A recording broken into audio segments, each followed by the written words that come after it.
Mzazi akizae mtoto ni baraka ya upekee. Mungu akizae mtoto ni baraka ya mtu wote kwa na usalama. Somo letu linasema hivi: mtoto wa Mungu alikuwa na majina manne ya utawala wa babaye. Mtoto wa Mungu alikuwa na majina manne ya utawala wa babaye.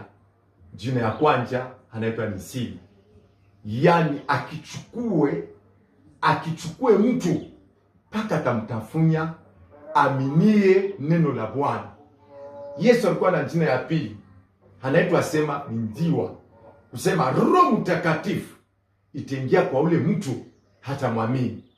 Yesu alikuwa na jina ya tatu, ni mtoto wa kondoo, yaani ule mtu hasaliko kupya akwe mtakatifu na mtulivu, ana tena matendo ya kidunia. Yesu alikuwa na jina ya nne, yaani ananyanyua watu kwenda mbinguni na utukufu ya juu sana. Yaani napasha neema wipata ni njia ya utukufu, napasha kuheshimu Mungu na kuitendea kazi. Amina.